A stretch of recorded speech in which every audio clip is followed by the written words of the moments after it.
बिस्मिल्लाहिर्रहमानिर्रहीम। Light up में हम आपको वेलकम कहते हैं। हम टॉपिक डायरेक्ट और इनडायरेक्ट लेकर चल रहे थे।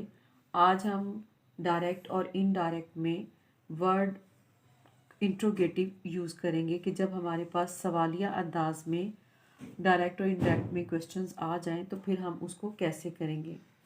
तो beginning with an interrogative word like what, why and we do not use any conjunction. However, the reporting verb is changed to asked या inquired.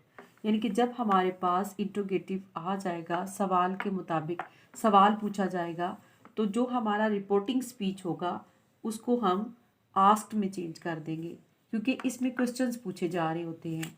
जैसे फॉर एग्जांपल हम इसको मज़ीद एक्सप्लेन करते हैं। He said will you listen to me. अब उसने कहा will you listen to me, तो हम उसको ही आस्क्ड कहेंगे। He asked me whether, whether यानी कि हम विल की जगह जब हम क्वेश्चन होगा तो फिर हम वेदर का लफ्ज़ यूज़ करेंगे। Whether I would listen to him. बाकी वर्ड वैसे के वैसे ही रहेंगे। सेकंड पर्सन जो होगा वो हमारा जिस तरीके से चेंज होगा उसको हम ही जो है वो हमारा इधर चेंज होगा हिम के हिसाब से। तो हम क्या करेंगे कि he asked me whether I would listen to him.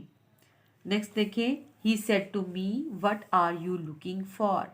अब यहाँ पे भी उसने क्वेश्चन पूछा है, he said to me what are you looking for.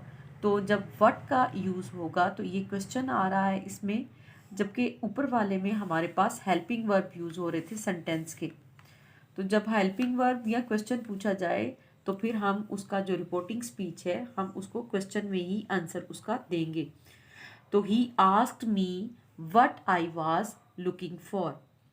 तो इस तरीके से इसकी और भी मिसालें हैं। अगर ये आ जाए आपके पास, she said where do you live, तो फिर उसने कहा कि वेयर डू यू लिव, तुम कहाँ रहते हो, यानी कि वो आपके बारे में दरियाफ्त करना चाहता है। तो फिर हम जब कोई किसी चीज़ के बारे में पूछा जाए यानी कि इंक्वायरी की जाए तो फिर वहाँ पे हम इंक्वायर का वर्ड यूज़ करेंगे। जैसे यहाँ पे हमने आस्क का वर्ड यूज़ किया है तो फिर यहाँ पे हम इंक्वायर्ड का वर्ड यूज़ कर देंगे। तो हम कहेंगे he inquired of them where they live. तो ऐसे ही said how many chapters have you done already. तो जब हम इसको कहेंगे ही इंक्वायर्ड ऑफ हिम, क्योंकि वो पूछ रहा है हमसे, ही said how many chapters have you done already, कि आपने पहले कितने चैप्टर ख़त्म कर लिए थे। तो जब वो चीज़ दरियाफ्त करना चाहता है, पूछना चाहता है, तो हम आस्क की जगह इंक्वायर्ड को लगाएंगे। He inquired of him how many chapters he had done by that time. तो डायरेक्ट और इनडायरेक्ट बनाते वक्त इन चीज़ों का ख़ास ख्याल रखें कि जब हमारे पास हेल्पिंग वर्ब आएंगे तो वो विदर में चेंज हो जाएंगे। व्हाट को हम उसी तरीके से यूज़ करेंगे। अगर वो किसी चीज़ में व्हेन, वेयर के बारे में कर रहा है तो फिर हम इंक्वायर का वर्ड यहाँ पे यूज़ करेंगे, जहाँ से आस्क का मैंने रिपोर्टिंग स्पीच में यूज़ किया है। होपफुली आपको इसकी समझ आ चुकी होगी कि जब हम डायरेक्ट को इनडायरेक्ट में चेंज करते हैं तो किन किन तब्दीलियों का इसमें अमल ज़रूरी होता है। अपनी व्यूज़ से हमें ज़रूर आगाह कीजिएगा कि कैसी लगी आपको मेरी वीडियो।